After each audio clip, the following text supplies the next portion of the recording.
All right, what's going on, guys? Good morning. It is time.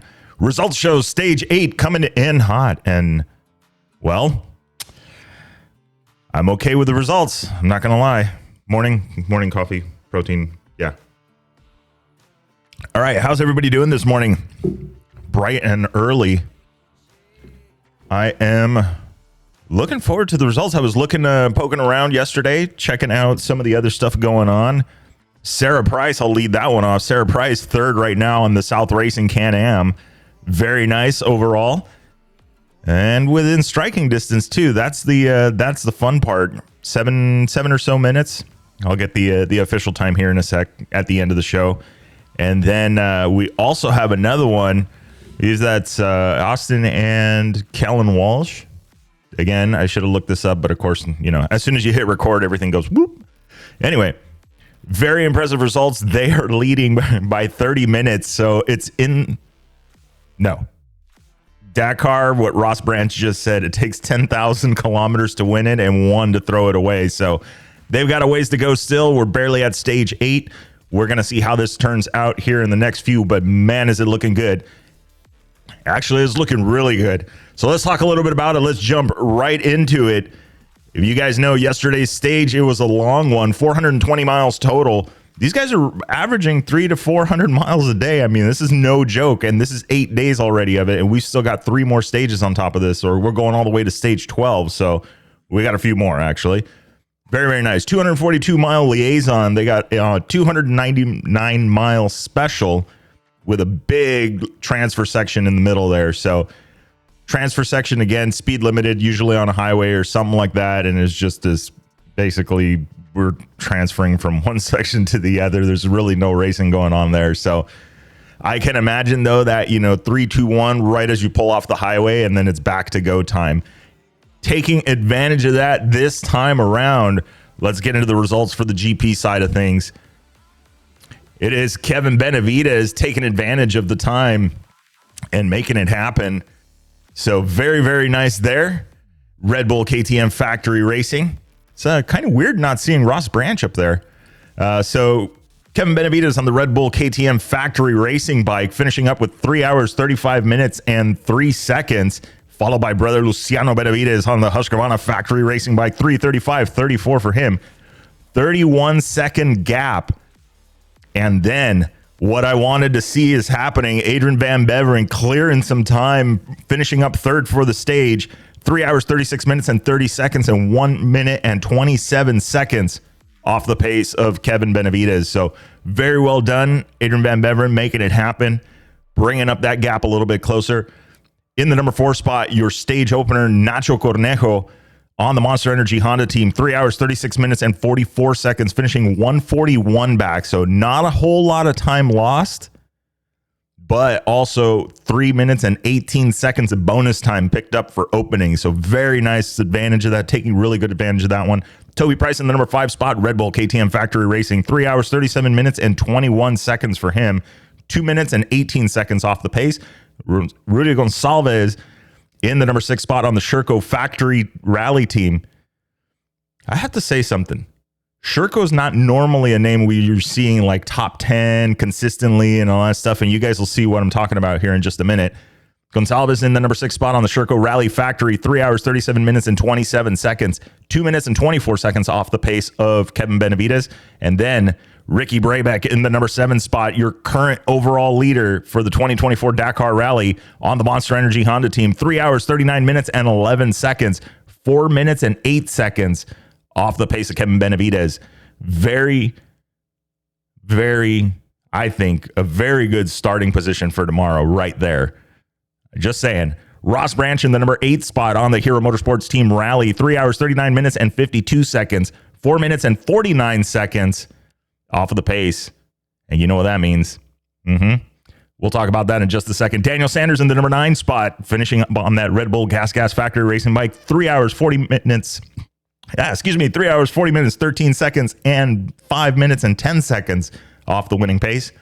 Stefan Svitko in the number 10 spot, Slonov Rally Team, 3 hours, 40 minutes, and 31 seconds, finishing 5:28 out of the money right there. So Kevin Benavidez, your stage winner in the Rally GP side of things. Let's take a look at the guys over in Rally 2. There it is, and that's what I was talking about. Not something you normally see, the Shercos up front, but Hair of Noah putting on the top step for stage number 8 on the Sherco TBS Rally Factory Bike. 3 hours, 42 minutes, and 12 seconds, followed by Jean Lapon on the Deuced Rally Team KTM. 3 hours, 43 minutes, and 37 seconds for him. 1 minute and 25 seconds off the pace of Noah.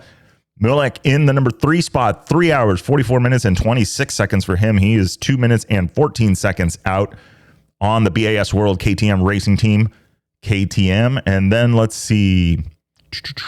All right, we got Bradley Cox in the number 4 spot, BAS World KTM Racing Team. Interesting enough, I think BAS had 11 bikes at the Dakar. So I believe they are the official KTM satellite team. So very nice to see that. Very big following there. Again, Bradley Cox, BAS World KTM Racing Team, 3 hours, 45 minutes, and 25 seconds, 3 minutes and 13 seconds out of that top spot. And then our very own Jacob Argybright on the Deuced Rally Team Honda, 3:48 and 55 seconds, finishing 6 minutes and 43 seconds off that top spot. DeVasey in the number 6 spot, BAS World KTM Racing Team, 3 hours, 49 minutes, and 52 seconds, finishing 7:40 back. Zelanos in the number 7 spot, X-Rage Experience, 3 hours, 50 minutes, 18 seconds, and 8 minutes and 6 seconds off the pace. Dumatier in the number 8 spot on the Team Dumatier Racing Bike, 3 hours, 50 minutes, 53 seconds, finishing 8:41 back. And then Conrad Dabrowski, teammate to Jacob Argybright on the Deuced Rally Team, finishing up 9th, 3 hours, 52 minutes, and 52 seconds, 10 minutes and 40 back. Then you have Santos in the number 10 spot, X-Raids Experience, 2 X-Raids bikes in the top 10. Very nice. 4 hours flat, 10 seconds, 17 minutes, and 58 seconds out of that top spot. So those are your results for stage 8 on Rally GP and Rally 2. So let's jump over to the overall and see what this is looking like. Here it is. Ricky Brabec still leads the 2024 Dakar Rally, opening up the gap. You guys know yesterday going into stage 8, we were looking at a 1 second gap. Ricky Brabec now stretching the legs on the Honda, 42 seconds now above Ross Branch, ahead of Ross Branch on the Hero Motorsports Team Rally Bike. Very nice. I have to say, so Ross Branch, great guy. I haven't interacted, but everybody, all the interviews I've seen, is a really, really good guy. It is really nice to see the Hero up there. No KTMs in the overall top 3 right now. Actually, you're going to have to go to the 5th spot to find the first KTM. So I don't know. Maybe there's going to be a meeting about this in Austria after this event, because it seems like while they dominate in numbers in entries, it seems like the results are not as easy. And hey, I mean, competition's a good thing. So it's just going to have them step up their game a little bit. So we'll see how they react to that. All right, let's do it.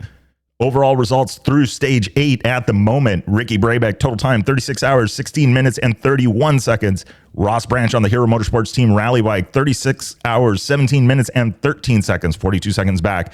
And then you have Nacho Cornejo on the Monster Energy Honda team. He is at 36 hours, 20 minutes, 52 seconds, and 4 minutes and 21 seconds back. Adrian Van Beveren,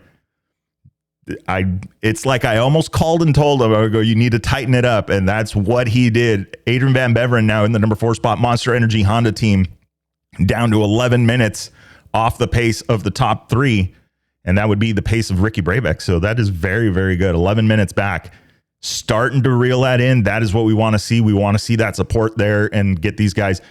I think Ross Branch is there to stay. But, you know, I mean, you never know. As he said, let's see how many times I quote him saying it takes 10,000 to win and 1 to lose it. So we'll see how many times we can quote him on that one. But very good to see that one. So Adrian Van Beveren tightening up the gap a little bit, picking up 5 minutes and 37 seconds total of bonus time on that one. So Kevin Benavides in the number 5 spot, Red Bull KTM Factory Racing, 36 hours, 37 minutes, 2 seconds. He is 20 minutes and 31 seconds back from Brabec. Toby Price in the number 6 spot, Red Bull KTM Factory Racing, 36 hours, 45 minutes, and 41 seconds. He is 29:10 back. And then Daniel Sanders in the number 7 spot, Red Bull Gas Factory Racing, 36 hours, 55 minutes, 14 seconds for him. He is going to be 38 minutes and 43 seconds out of the pace. Luciano Benavides in the number 8 spot on the Husqvarna factory racing bike. He is 36 hours, 56 minutes and 6 seconds, 39 minutes and 35 seconds off the pace of Ricky Brabec. Stefan Svitko in the number 9 spot, Slonov Rally Team. 37 hours, 28 minutes, 24 seconds, 1 hour, 11 minutes and 53 seconds back. And then rounding out the top 10, Mishek in the number 10 spot on the Orion Moto Group KTM, 38 hours, 13 minutes, 24 seconds. He is 1 hour, 56 minutes and 53 seconds back. So very interesting to see. Here we go. I mean, this is like now we're in the home stretch, right? Last 4 stages. I'm sure there's still some long ones. There's going to be some surprises. Every shot I've seen of the road book this year has been some shots of just these compound notes, very complicated navigation. I mean, they're really working on it. The introduction to the chrono stage, so they're not making it easy at all. And so very, very interesting to see how this is going to shake out over the next ones. But loving to see that Ricky Brabec was able to put a little bit of time on Ross Branch on this one. It'd be really awesome to continue this gap or continue this pace. Nacho Cornejo right there backing it up. Nacho putting in some stage wins. That is awesome. I mean, he's been right there. He's I think he's a very consistent rider, really good on the team. He's just kind of been the mainstay there at Honda. And so I hope this is a good continuation. And, if this isn't the one, then next year is the one. So we'll see. I mean, Nacho's doing really, really good. He's putting up a really good ride. I did see an interview of him yesterday where he was talking about feeling maybe a little bit uncomfortable early on the bike, but what do they say? Cowboy up and just made it happen, push through the discomfort. And well, the results are speaking for themselves. So let's take a look. I'm going to go back and see here. Let me jump over to this one. Sorry, I'm looking at I have the screen up as well, but I want to see, let's take a look. Let's take a quick look at the cars right now and see where these guys are at. So in the Challenger class, that is the 300s. Let's look at the overall as it sits. Mitch Guthrie and Kellen Walsh up top. 19 minutes of penalties. Guys, speeding? What were we doing? So very interesting to see on this one. Some drama in the Challenger class earlier. On the rest day, the FIA decided to do some quality control and found on the leaders' cars, carbon clutch components, which apparently is not allowed to be used in that. You're allowed to use carbon fiber, and there's a pretty long list of places where you can use it. And unfortunately, the clutch wasn't one of them. So that was the end of their rally. They were disqualified at the rest day, and that handed it over to Mitch Guthrie and Kellen Walsh. So interesting enough, Kellen Walsh, I think, is in Dakar legend status. He's been there since the Robbie Gordon days, was a navigator for him and has worked his way up. And I mean, that's a name you normally see there navigating. So very, very awesome to see that. Very awesome to see Mitch Guthrie up there. 37 hours, 8 minutes and 19 seconds for him. So let's take a quick look at that.